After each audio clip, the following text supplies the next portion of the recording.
প্রিয় দর্শক, আসসালামু আলাইকুম। সিএলটিভির প্রতিদিন সকালের অনুষ্ঠান সংবাদ শিরোনাম দেখার সাদর আমন্ত্রণ জানাচ্ছি আমি মাহবুবুল আলম মিলন। সাথে আছেন আমন্ত্রিত অতিথি জনাব সাংবাদিক এহিয়া চৌধুরী, সিলেটের জ্যেষ্ঠ সাংবাদিক। এহিয়া চৌধুরী, আপনাকে স্বাগত জানাই। সবাইকে শুভেচ্ছা। প্রিয় দর্শক, অনুষ্ঠানটি পরিকল্পনা আছেন শেখ নুরুল ইসলাম আর Ali books and variety store, Bashikpur Madhyabazar এর সৌজন্যে অনুষ্ঠানটি আজকে সম্প্রচারিত হচ্ছে। এর স্বত্বাধিকারী কামাল হোসেনকে কৃতজ্ঞতা জানিয়ে অনুষ্ঠান শুরু করতে যাচ্ছি আমরা। প্রিয় দর্শক, প্রতিদিনের নয় আজকেও জাতীয় পত্রিকা একটি এবং সিলেটের স্থানীয় দুইটি পত্রিকা আমাদের স্টুডিওতে এসছে। পত্রিকাগুলোর নাম পড়ে শোনার আগে প্রথম আলো জাতীয় পত্রিকা, সিলেটের স্থানীয় দৈনিক শ্যামল সিলেট এবং দৈনিক কাজীর বাজার। আর তিনটি পত্রিকারই আমরা শিরোনাম পড়ব। আমি শিরোনাম পড়ব এবং অতিথি বিশ্লেষণ করবে। সুন্দর বিশ্লেষণের মাধ্যমে আপনাদেরকে খবরের বিস্তারিত জিনিস জানাতে সক্ষম হবে ইনশাল্লাহ। প্রিয় দর্শক, প্রথমে নিচ্ছি আমি জাতীয় পত্রিকা প্রথম আলো। প্রথম আলো পড়ার আগে আমি আজকের দিন তারিখটি জানিয়ে দিচ্ছি। আজ মঙ্গলবার 13 জানুয়ারি 2026 ইংরেজি, 29 পৌষ 1432 বঙ্গাব্দ, 23 রজব 1447 হিজরি। প্রথমে আন্তর্জাতিক খবর দিয়ে শুরু হচ্ছে পত্রিকার আজকের খবরটি। ট্রাম্পের হুমকি, যুদ্ধ না চাইলেও প্রস্তুত ইরান। ইরান পরিস্থিতি, ইরানের বিরুদ্ধে কি ধরনের পদক্ষেপ নেওয়া যেতে পারে তা নিয়ে জ্যেষ্ঠ উপদেষ্টাদের সঙ্গে আজ আলোচনায় বসবেন ট্রাম্প। অর্থনৈতিক সংকট ঘিরে ইরানে সরকার বিরোধী বিক্ষোভ 16 দিন ধরে। বিক্ষোভে নিহত 5 শতাধিক, গ্রেপ্তারে 10,500। ইন্টারনেট বন্ধ টানা 4 দিন। বাংলাদেশের আন্দোলনে যেরকম হয়েছে ঠিক সেরকম ইন্টারনেট বন্ধ করে আন্দোলন চলছে সেখানে। এবার আরো ইরানের খবর আছে, আন্তর্জাতিক খবর। ইরানে হস্তক্ষেপ প্রশ্নে দ্বিধায় ট্রাম্প, এবং ট্রাম্প এর ছবি এবং ইরানের আয়াতুল্লাহ আলী খমেনির ছবি সহ খবরটি প্রকাশিত হয়েছে। আসছে বাংলাদেশের নির্বাচনের খবর। সংস্কার পরিপন্থী অনেক সিদ্ধান্ত নিয়েছে সরকার। একতরফা পাতানো 3 নির্বাচনের পরিকল্পনা সর্বোচ্চ পর্যায় থেকে। এরকে 2012, 18 এবং 2024 নির্বাচন সম্পর্কে একটি প্রতিবেদন দেওয়া হয়েছে প্রধান উপদেষ্টার কাছে। আইসিসি নিরাপত্তা রিপোর্ট আরো জোরালো বাংলাদেশের দাবি। বিশেষ করে ভারতের সাথে খেলা নিয়ে উত্তেজনা চলছে। শেষ পৃষ্ঠায় প্রথম আলো পড়ে শোনানোর চেষ্টা করছি আমি। অন্যান্য খবর একটু সুন্দরবনের খবর। সুন্দরবনে বাঘের নতুন বিপদ, হরিণ শিকারের পাতা ফাঁদ। এখানে খবরের কিছু দিক তুলে ধরা হয়েছে। প্রতি সপ্তাহে বাঘের জন্য 50 থেকে 60 কেজি ওজনের একটি হরিণ প্রয়োজন হয়, কিন্তু এখন যে হারে হরিণ শিকারে ফাঁদ পাতা হচ্ছে তাতে একটি উদ্বেগ তৈরি হয়েছে। এর উপরে একটি সুন্দর প্রতিবেদন করেছে। বাঘের ছবি, হরিণের শিকারের জন্য বসে রয়েছে এখানে। যুক্তি বিশ্লেষণের বই নিয়ে ভিন্নধর্মী মেলা। নন ফিকশন গ্রন্থ প্রকাশনা 2025 অনুষ্ঠানে শিক্ষা উপদেষ্টা সিআর আবরারের হাত থেকে প্রথম প্রকাশনের পক্ষে সম্মাননা গ্রহণ করছেন প্রথম আলোর নির্বাহী পরিচালক সাজ্জাদ শরীফ। ছবিটি দেওয়া হয়েছে এখানে। আরো খবর, রোহিঙ্গাদের জীবন বিভীষিকাময় করে তুলেছে মিয়ানমার। 1 দশকের বেশি সময়ে জাতিগত নিধনে অভিযোগে প্রথম মামলা হিসাবে এটির প্রথম পূর্ণাঙ্গ শুনানি। মানিকগঞ্জের সদর হাসপাতালে গৃহবধূকে ধর্ষণের অভিযোগে আটক 2 আনসার সদস্য। অনেকদিন পর আবার ডেঙ্গুর খবর আসছে পত্রিকায়। ডেঙ্গু পরিস্থিতি, ডেঙ্গুতে বছরের প্রথম মৃত্যু, অর্থাৎ 2026 সালের আরো একটি মৃত্যু হয়েছে। শেষ সংবাদটি ছাপা হয়েছে। এই ছিল মোটামুটি প্রথম আলোর প্রথম পাতা এবং প্রথম পৃষ্ঠা এবং শেষ পৃষ্ঠা। প্রথম পৃষ্ঠায় একটি খবর এখনো পড়া হয়নি, পড়া হয়েছে। পরিপন্থী অনেক সিদ্ধান্ত সরকার নিয়েছে। এটা দিয়ে আপনি শুরু করুন আজকের বিশ্লেষণ। দর্শক মন্ডলী, আমাদের সঙ্গে আমার মিলন ভাই রয়েছেন। প্রথমেই সংস্কার, জুলাই আন্দোলনকে নিয়ে সরকার একটা সংস্কার পরিষদ করেছেন, সিআইবি পর্যবেক্ষণ থেকে উঠে এসেছে যে প্রস্তাবগুলো আছে জুলাই সনদে এসেছে, সেই প্রস্তাবগুলোর মধ্যে অনেক বেশিরভাগই সংস্কার হয়েছে। সংস্কার বলা যায়। প্রধান রাজনৈতিক দল বিএনপি নোট অফ ডিসেন্ট দিয়েছিল, আবার জামায়াতে ইসলামী এনসিপি প্রস্তাব দিয়েছিল, বিভিন্ন রাজনৈতিক দল স্বাক্ষর করেছেন। কিন্তু সংস্কারের যে প্রস্তাবগুলো এসেছে অধিকাংশই কার্যকর হচ্ছে না। অনেকে দাবি করেছেন হয়ে যাক, কিন্তু সচিব মহোদয়গণ বিশেষ করে ওখানে দাবি করা হয়েছে যে আমরা এটা কার্যকর করছেন না। অপরদিকে ওখান থেকে আরেকটা প্রস্তাব আসছে যে নির্বাচিত সরকার আসলে এটা সংস্কার করা হোক। সংস্কার হবে, কারণ তত্ত্বাবধায়ক সরকার বা বর্তমান বিপ্লবী সরকার যাই বলি না কেন প্রস্তাবনা করতে পারে, কিন্তু ওদের কাজ নির্বাচন করবে। কিন্তু নির্বাচন আগে সংস্কার একের পর এক কমিটি করেছেন, কিন্তু সংস্কারটা হয়ে গেছে। কারণ আমরা জানি অতীতে অনেক কিছু আমরা দেখেছি, তত্ত্বাবধায়ক নির্বাচন আমরা দেখেছি, অনেক প্রস্তাবনা এসেছে, কিন্তু ওগুলো নির্বাচিত সরকারের জন্যই রেখে দেওয়া হয়েছে। আমরা আশা করব এবং আমরা আশা করি এই যে সংস্কার পদ্ধতিটা নির্বাচিত সরকার এসেই বাস্তবায়ন করবে। এবং সংস্কারের লাইনটা অনেক দীর্ঘ, অনেক সংস্কার অনেক, যেমন সংস্কারকে নিয়ে আসলে হা না ভোট, যেটা আমরা পার্লামেন্ট নির্বাচনের সঙ্গে জুলাই সনদের একটা ভোট হচ্ছে, গণভোট হবে। গণভোটের উপর সিদ্ধান্ত হবে এইটা কি হবে কি না। কাজেই এই অগোছালো ভাবে এগুলোর প্রয়োজন আছে বলে আমরা মনে করছি না। আমরা আশা করব নির্বাচিত সরকার এই বাড়াইতে সিদ্ধান্ত একটা হয়ে যাবে, সংস্কার খুব পর্যায়ে যাবে এবং দেশবাসী নির্বাচনের অপেক্ষায় আছেন এবং সুন্দর একটা সুষ্ঠু নির্বাচন হবে সেই আশাবাদ এবং সেই আশাই করছেন দেশবাসী। একটু যে আন্তর্জাতিক খবরটা, ট্রাম্পের হুমকি, যুদ্ধ না চাইলেও প্রস্তুত ইরান, এই যে আন্তর্জাতিক ভাবে top of the country world, Trump Venezuela প্রেসিডেন্টকে উঠিয়ে নিয়েছেন, কোনো প্রতিরোধ হয় নাই। আসলে বিশ্ববাসী বলছে প্রতিরোধ না হওয়ার রহস্যটা কি। অনেকে বলছেন যে ট্রাম্প পরিকল্পিত ওদের সবাই সঙ্গে হাত করে ওদের এই ঘটনাটি ঘটিয়েছে। অপরদিকে ট্রাম্প নিজেকেই আবার ভেনেজুয়েলার ভারপ্রাপ্ত রাষ্ট্রপতি ঘোষণা করে, এই খবরটা আসছে ওখানে আসছে। আবার ওনার উপদেষ্টারা মধ্যে দ্বিধাদ্বন্দ্ব দেখা দিয়েছে ইরান আক্রমণ করবে কি না। আর ইরান কিন্তু একটা বলে দিয়েছে কথা, কিন্তু ইরান কিন্তু প্রস্তুত, আমরা যুদ্ধ চাই না, তারপরে আমরা প্রস্তুত। তাদের উপদেষ্টাদের সঙ্গে বৈঠক করবে, কিন্তু উপদেষ্টার মধ্যে দ্বিমত দেখা দিয়েছে যে ওনারা বলছেন যে না, এই সিদ্ধান্তটা পড়লে হোক। এই ওই উপদেষ্টাদের কাছ থেকে আবার ট্রাম্পের স্বর একটু নরম হয়ে আসছে। ওই যে আপনি যেটা বলছিলেন, এখানে কিন্তু আরেকটি খবর আসছে ইরানের হস্তক্ষেপ প্রশ্নে দ্বিধায়। আমরা গতকাল দেখলাম কি যে রাশিয়ার ট্যাঙ্কার যখন জব্দ করছে আমেরিকা, ঠিক একইভাবে এই সাগরগুলোতে রাশিয়ার 3টি পয়েন্টে এবং 3টি পয়েন্টে এই আমেরিকার এই তেলবাহী জাহাজগুলোকে আটক করে নিয়ে দিয়েছে, যার জন্য বিশ্ববাসীর সংখ্যা প্রকাশ করছেন তৃতীয় বিশ্বযুদ্ধ হয়েছে এখানে। আমরা আশা করব এই ইরানের যে বিষয়টি, ইরান কিন্তু প্রস্তুত রয়েছে বলছে, এবং গতকাল আমরা নিউজ দেখেছি প্রায় 600 তারা আটক করেছে এবং প্রকাশ্য তাদের ফাঁসি করার প্রস্তুতি নিচ্ছে। অনেকেই বলছেন এই অবস্থা তো বাংলাদেশে ছিল, কিন্তু আমরা এই অবস্থাতে খেটিয়ে উঠেছি, আমরা এই দুর্যোগ থেকে কাটিয়ে আসছি, আর আমরা দেশটাকে সুন্দরভাবে নিয়ে যাবো সেই প্রত্যাশা সবার। এই যে একটি অত্যন্ত গুরুত্বপূর্ণ খবর আছে, সুন্দরবনের খবর, বাঘে এবং হরিণের ব্যাপারটা নিয়ে একটা আসলে একটু ভেনেজুয়েলা ব্যাপারটা যাতে হয়, যাতে এরকম বিষয় কোনো ঘটনা না ঘটে। জাতিসংঘের ঘরে উদ্যোগ নিচ্ছে না কেন? জাতিসংঘ তো প্রস্তুত হয়েছে বিশ্বের বিভিন্ন দেশে ভেনেজুয়েলা যে ঘটনাটা জাতিসংঘে আলোচনা হোক, জাতিসংঘে যে প্রস্তাব নেয়। বা আবার একটা দেখছি যে ইরান রাজি হয়েছে একটা দেশে বৈঠক করবেন, যদি সুযুক্ত আলোচনার পথ আবার খোলা রেখেছি।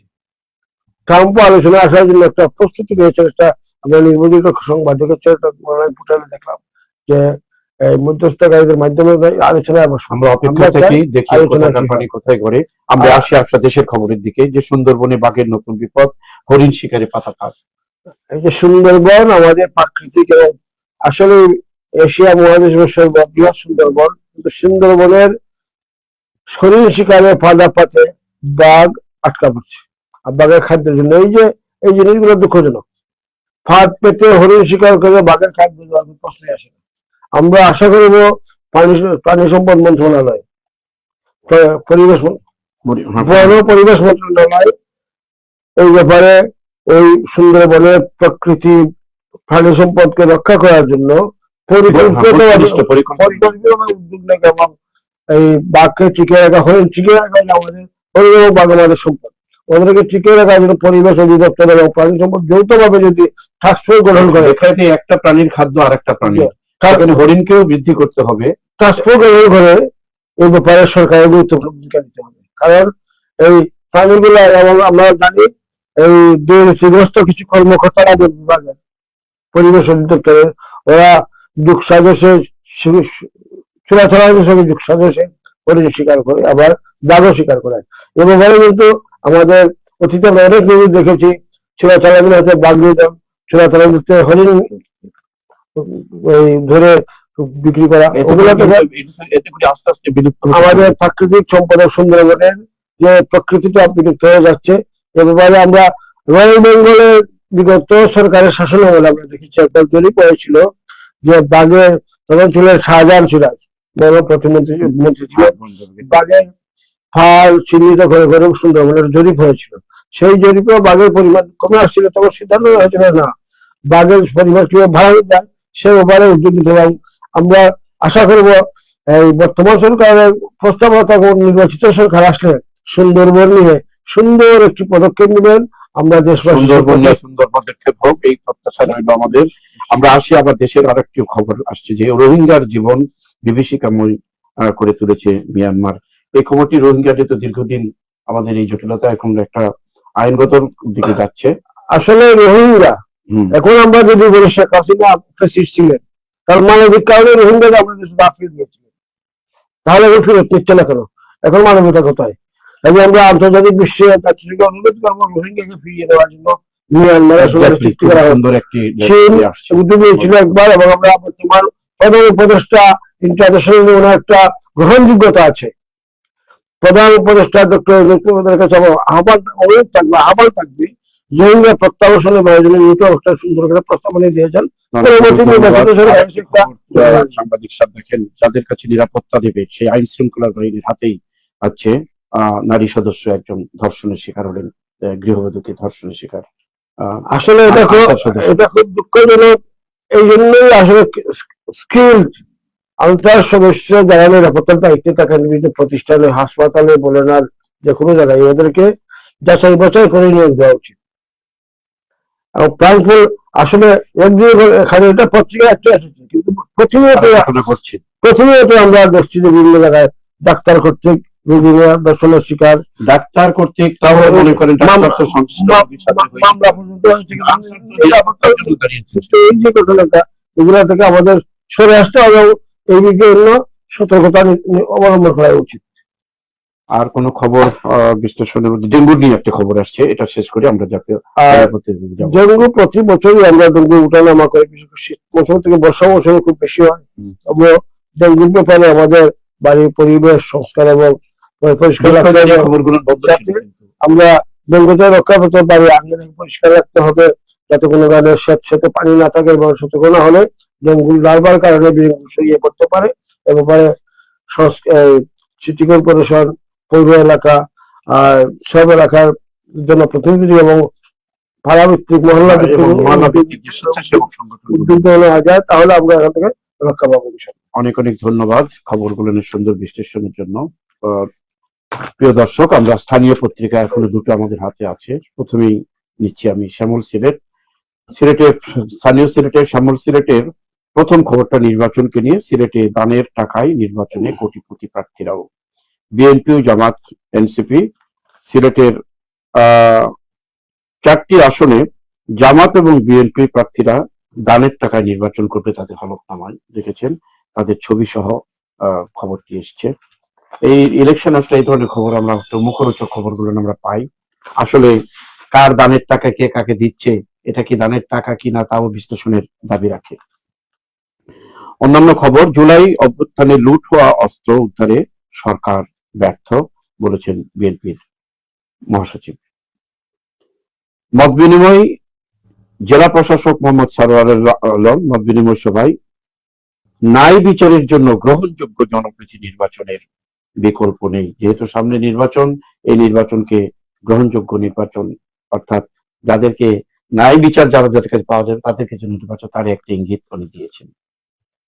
এবং জেলা প্রশাসক মহোদয়কে আমরা ধন্যবাদ জানাই। সুন্দর সুন্দর কথা উনি বলেন, আর বাস্তবায়ন হলে অনেকটা সিলেট আগের চাইতে ভালো হবে বলে আমরা আশা করব।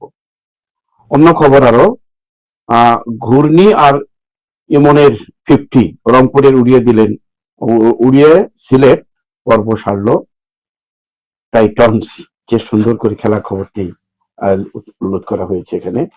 যুক্তরাজ্যের 3 কিশোর সহ সিলেটের 4 প্রবাসী নিহত। অত্যন্ত মর্মান্তিক খবর এগুলো। আরো খবর, নির্বাচন গণভোটের জন্য 12 ফেব্রুয়ারি পর্যন্ত অন্যান্য সব নির্বাচন স্থগিত। কথা উঠেছে স্থানীয় নির্বাচন ইত্যাদি ইত্যাদি কথা বলা হয়েছে, সব নির্বাচনই এখন স্থগিত থাকবে 12 ফেব্রুয়ারির আগ পর্যন্ত। জাতীয় নির্বাচনের আগে অন্য কোনো নির্বাচন নয়, ওটারই একটি খবরের অংশ বিশেষ আসছে এখানে লেখা। নির্বাচন স্থগিতের ঘোষণায় সাবিতে বিক্ষোভ। হঠাৎ করে এর কারণেই কিন্তু এই জাতীয় নির্বাচনের জন্য এটা স্থগিত করা হয়েছে, এর জন্য বিক্ষোভ প্রদর্শন করছে ছাত্ররা। জামিন না মঞ্জুর বিশ্বনাথ কামিল মাদ্রাসার অধ্যক্ষ নোমান সহ 17 জন জেলে। আইনগত ব্যবস্থা এটা, দেখা যাক এটার পরিস্থিতি কি আসছে শেষ পৃষ্ঠায়। নির্বাচন ডাকাতি আর যেন ঘটতে না পারে সেই ব্যবস্থা করতে হবে। জাতীয় নির্বাচন 3টি তদন্ত কমিশনের প্রতিবেদন গ্রহণকালে প্রধান উপদেষ্টা। আমরা দেখব যে এই প্রধান উপদেষ্টার আমলে যে নির্বাচনটা হচ্ছে সেটাও কি আর একটি প্রতিবেদন আসে কিনা, সেটার অপেক্ষা আমাদের থাকতে হবে। কিন্তু সিলেটে ইমাম ও ধর্মীয় নেতা সম্মেলন 22 জানুয়ারি। সরি, বীর বিক্রম ইয়ামিনকে উড়িয়ে দিল ইয়ুথ সেন্টার। সিলেট জেলা স্টেডিয়ামে চলমান পৈনুহিল প্রথম বিভাগ ক্রিকেট লিগের খেলার খবর এটা। বীর বিক্রম ইয়ামিনকে উড়িয়ে দিল ইয়ুথ সেন্টারে বিজয়। বেগম খালেদা জিয়া রুহের মাগফিরাত ও দেশের কল্যাণে দোয়া করা আমাদের ইমানি দায়িত্ব। এম এ মালিক নির্বাচনী প্রার্থী 3 আসনের মালিক সাহেবের বক্তব্য। আপোষের নেত্রীর স্বপ্ন পূরণে ঐক্যবদ্ধ কাজ করতে হবে খন্দকার মুক্তাদির। সিলেট 1 আসনের প্রার্থী জনাব মুক্তাদিরের বক্তব্য নেত্রীকে নিয়ে। জাতীয় শিক্ষা সপ্তাহ উদযাপন উপলক্ষে সিলেট বর্ণাঢ্য র্যালি। 2026 উদযাপন উপলক্ষে সিলেট জেলা প্রশাসন এই র্যালির ব্যবস্থা করেছেন। আমাদের মাঝে অনৈক্য থাকলে খালেদা জিয়ার আত্মা কষ্ট পাবে, নির্বাচনী আলোচনায় বলেছেন নেতারা। এই ছিল শ্যামল সিলেটের প্রথম পৃষ্ঠার খবর। শেষ পৃষ্ঠার খবর, একটা মুখরোচক খবর যেটা, যে সিলেটে দানের টাকায় নির্বাচনে কোটিপতি প্রার্থীরা, কোটিপতি যদি প্রার্থী হয় তারা দানের টাকায় কেন নির্বাচন করবে, হলফনামাই ভাবে কেন আসছে এরকম? আসলে হলো শুভঙ্করের ফাঁকি। আমি কোটি কোটি টাকা বিক্রি করলাম, নির্বাচন আসলো, আমার মেয়ের নামে অ্যাকাউন্ট আছে, ছেলের নামে আছে, ভাইয়ের আমার আত্মীয় স্বজন আছেন, বিশেষ করে সিলেট বিভাগে আমরা যারা প্রবাসী যারা আছে এরা দাবি করেন আমার ছেলে দিচ্ছে, আমার আত্মীয় স্বজন দিচ্ছে, নিজের টাকাটা কি ওনাদের নামে চালিয়ে দিচ্ছে। আর একটা খবর কিন্তু এর সাথে সংশ্লিষ্ট, আজকে যেহেতু আসে না, দেখা যায় স্ত্রীদের সম্পদ দেখা যায় স্বামীর চাইতেও বেশি এই হলফনামা যখন দেওয়া হয়। এরকম আমরা আসলে এই যে হলফনামা দেখা আসে, রহস্যজনক অনেক কিছু গোপন করা হয়। আর যে তাদের টাকা আমার ছেলে দিচ্ছে, আমার আত্মীয় স্বজন দিচ্ছে, যেমন এটার সঙ্গে ব্যতিক্রম বলতে হয় সেই তারেক বলেছে আমাকে টাকা দিয়ে আমি নির্বাচন করবো। তারেকের টাকা বলে উনার পার্থক্যটা কোথায়? ওনারা আত্মীয় স্বজনের টাকা তারেক দিয়ে টাকা ঠিক একইভাবে কোটিপতি যাদেরকে বলা হচ্ছে তারা দানের টাকায় নির্বাচন করবে, এটা রহস্যজনক না? এটা আমি রহস্য বলবো না, কারণ আমার যেমন প্রার্থী হয়েছে আমি আমাকে 50 লাখ টাকা দিলাম, আমার বাবা প্রার্থী হয়েছে, আমি আয় করতেছি, আমি চাকরি করছি, আমার বাবাকে 10 লাখ টাকা। এটাও একটা না, যেভাবে আমরা দেখলাম আরিফুলকে 16 কোটি কোটি টাকা সম্পদ হয়েছে, একটা নিউজে দেখলাম যে উনি ফলাফল সর্বোচ্চ ধরে আমাদের আরিফুল, এটা হলো ব্যবসার ব্যাপার। আর এদিকে আমরা যাচ্ছি না, তো বলবো আমাদের দানের থেকে যাতে সুষ্ঠু নির্বাচন হয়, সুষ্ঠু নির্বাচনের মাধ্যমে আমরা এগিয়ে যাবো। সিলেট বিভাগের অপেক্ষায় আছেন। আমরা নিউজে দেখলাম আমাদের বাংলাদেশ বিএনপি নবনির্বাচিত চেয়ারম্যান তারেক রহমান সিলেট আসছেন, এবং সিলেট বিভাগের সব জায়গায় সব উপজেলায় কিন্তু প্রত্যন্ত অঞ্চলে প্রস্তুতি চলছে। আমাদের দলের চেয়ারম্যান আসছেন, পাশাপাশি আমাকে দাবি করছেন উনি শুধু চেয়ারম্যান নয়, আমাদের কারো ভগ্নিপতি, কারো জমাদার, কারো এই যে রিলেশনশিপটা, এবং শ্বশুর বাড়ি ওনাদের আত্মীয়তা থাকবেই। অতীতে আমরা দেখেছি সবসময় নির্বাচনে পারত শাহরিয়ার মাঝে জাহির করতে হয়, সাফলার মাঝে জাহির করতে হয়। কিন্তু তারেক রহমানের ব্যাপারে ব্যতিক্রম বলবো আমরা কেন, উনি সর্বপ্রথম নির্বাচনী প্রচারণা শুরু করছে, পাশাপাশি আমরা সিলেটের যে আলিয়াগঞ্জ মাঠে সমাবেশে প্রত্যেক নির্বাচিত প্রার্থী যারা নির্বাচন প্রার্থী হচ্ছে তারা তাদের কর্মীর সাথে নিয়ে মাদ্রাসা ভরপুর হবেন। পাশাপাশি কর্মসূচির মধ্যে বলে যে কর্মসূচি সিলেটের পরপরই সেই পুরো প্রশাস চ্যালেঞ্জ হবে। একটি কথা স্মরণ করে দিই আপনার, আপনি একটু বলেই ফেলেছেন যে ইলেকট্রনিক মিডিয়াতে কিন্তু এসছে তারেক রহমান সভাপতি হয়েছেন, চেয়ারম্যান হয়েছেন, কিন্তু প্রিন্ট মিডিয়াতে এখনো আসেনি। তারপরও যেহেতু আমরা জেনেছি, আমরা অভিনন্দন জানাই তাকে, যেহেতু এটা চেয়ারম্যান উনি নিযুক্ত হয়েছিল অলরেডি। আমি দেখছি প্রথমবার এসেছে। আর যুক্তরাজ্যে আমরা দুঃখ প্রকাশ করি যুক্তরাষ্ট্রের ঘটনায় সিলেটে সহ 4 জন প্রবাসী নিহত হয়েছে। আমরা এটা দুঃখ প্রকাশ করছি, পরিবারের মানুষের সুখাদীয় সেই প্রত্যাশা ব্যক্ত করতে। নির্বাচন কমিশন ঘোষণা করেছেন 12 ফেব্রুয়ারি কোন নির্বাচন হবে না। তার জোর হিসাবে সাকসু নির্বাচন স্থগিত করা হয়েছে। গত রাত্রে সাকসুতে সাধারণ বিজ্ঞান প্রযুক্তি শিক্ষার্থীরা প্রার্থীরা বিক্ষোভ করেছেন এবং তারা বলছেন এই জাতীয় নির্বাচন সম্পর্ক না। কিন্তু আমরা আমাদের আরেকটি পত্রিকা পড়া এখনো বাকি আছে। আমরা এক লাইনে বলি, আমাদের মহাসচিব মির্জাফর হোসেন বলেছেন জুলাইয়ের উৎকৃত অস্ত্র এখনো উদ্ধার হয় নাই। আমরা আশা করি আইনশৃঙ্খলা বাহিনী সেই উৎকৃত অস্ত্র উদ্ধার করবেন, সেই প্রত্যাশা হয়েছে। আমি এখনো একটি পত্রিকা রয়েছে, আমি পড়ে শোনার চেষ্টা করছি, আর তাড়াতাড়ি করে পড়বো ইনশাল্লাহ। প্রার্থিতা ফিরে পেলেন আরো 41 জন, নির্বাচনে থাকবে 5.5 লাখ আনসার। গণভোট সম্পর্কে সিলেট মত বিনিময় সভা 22 জানুয়ারি। সিলেট কারাগারে ভোট দেবেন প্রায় 300 কারাবন্দী, এটা নতুন একটি খবর। আর কখনো যাতে ভোট ডাকাতি না হয় প্রধান উপদেষ্টা ওই প্রতিবেদন গ্রহণকালে বলেছেন। হেঞ্চগঞ্জ থেকে উড়ে যাওয়া বেলুন নিয়ে আসামে তোলপাড়। এক দেশের বেলুন অন্য দেশে তোলপাড় হতেই পারে, বেলুনে কি আছে। ন্যায় বিচার নিশ্চিত করতে দায়িত্বশীল জনপ্রতিনিধি জড়িত জেলা প্রশাসক বলেছেন। তাইপুরে সোনামিয়া হত্যায় ঘটনায় 5 কারাগারে।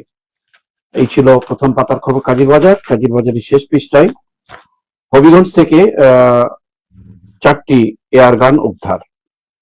আরো খবর, মৌলভীবাজারে 1 বছরে 67 বন্যপ্রাণী জীবিত উদ্ধার। গোয়াইনঘাটে মানুষের প্রতি যে বিচার হয়েছে, যে অবিচার হয়েছে, তা জাতির সামনে তুলে ধরতে হবে, আরিফুল চৌধুরী। আর জনতাপুরে অবৈধ বালু উত্তোলনে দায়ে জরিমানা, এটা চলছে এখনো। ঐক্যবদ্ধ প্রচেষ্টার মাধ্যমে কাঙ্ক্ষিত সফল অর্জন সম্ভব, ব্যারিস্টার এম.এ. সালাম বিএনপি নেতা। এই ছিল কাজীর বাজারে প্রথম পৃষ্ঠা শেষ পৃষ্ঠার খবর। একটি খবর, এটা আমাদের পত্রিকায় যেটা এসছে যে কারাগার থেকে ভোট দেবেন প্রায় 300 কারাবন্দী, এটা প্রথম একটা শুনলাম। আসলে আমরা আশা করি কারাগারে থাকেন, কিন্তু ভোটাধিকার খুব কম হয়েছে।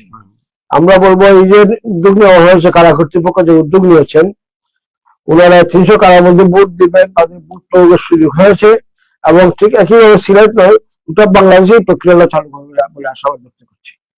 কারণ ভোট দেওয়া ন্যায্য অধিকার হতো যে কোনো কারণে কারাগারে আছেন, ভোট দেওয়ার সুযোগ কোনো কারাগারে দেওয়া হচ্ছে, এই জন্য নির্বাচনী কমিশনকে অভিনন্দন জানাচ্ছি। পাশাপাশি সেই নির্বাচন আমাদের প্রধান উপদেষ্টা বলেছেন বুক দেখাতে যাতে না হয়, বুট দেখাতে কোনো সময় হয় না। আমরা বলবো বুট দেখাতে কোনো সময় হয় না, কিছু কিছু জটিলতা দেখা দিয়েছে রাজনৈতিক দলের নেতা কর্মীদের মধ্যে। এই যে অবস্থাটা, এই কারণে আমরা আশা করবো যারা প্রার্থী হয়েছে নির্বাচন করছেন ওনারা সঠিক হয়ে যান, তাহলে বুট দেখাতে হয় খুব প্রস্তুত আসে। অনেক অনেক ধন্যবাদ। আমরা শেষ করব, শেষ করে শেষ পৃষ্ঠায় কোনো খবর আর বিশ্লেষণ করবো। একটি খবর আছে এখানে, হবিগঞ্জ থেকে যেটি পাইপ গান উদ্ধার করা হয়েছে, একটা খবর। আসলে নির্বাচনের আগে এরকম ইয়ারগান, অত্যাধুনিক ইয়ারগান, পিস্তল ইয়ারগানকে পিস্তল মতো বলে, আসলে অত্যাধুনিক ইয়ারগান। আসলে কিন্তু ইয়ারগান গুলো পারমিশনের প্রয়োজন, লাইসেন্স নেই, কিন্তু ইয়ারগান গুলো দেখতে শর্টগানের মতো মনে হয়। বাহিরে ইয়ারগান গুলো আসছে এবং শুধু হবিগঞ্জে সিলেট সব অত্যন্ত ইয়ারগান গুলো আছে। আশা করবো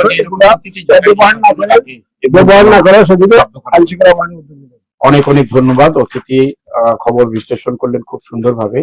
প্রিয় দর্শক, প্রতিদিনের ন্যায় আমরা আজকেও 3টি পত্রিকায়, জাতীয় পত্রিকা এবং স্থানীয় পত্রিকা মিলে 3টি পত্রিকা পড়ে শুনলাম। আগামীকালকে আবারও এই সময় দেখা হবে আপনাদের সাথে, সেই প্রত্যাশা রাখি। আর অনুষ্ঠান শেষ করার আগে বলবো যে আজকে অনুষ্ঠানের সম্প্রচারে আমাদেরকে সহযোগিতা করলেন Ali books and variety store, Bashikpur Madhyabazar. তাকে আমরা কৃতজ্ঞতা জানিয়ে, প্রতিষ্ঠানকে কৃতজ্ঞতা জানিয়ে আজকের অনুষ্ঠান এখানে শেষ করছি। ধন্যবাদ আপনাদের, ধন্যবাদ অতিথিকে। দর্শকদেরকে শুভেচ্ছা জানাচ্ছি।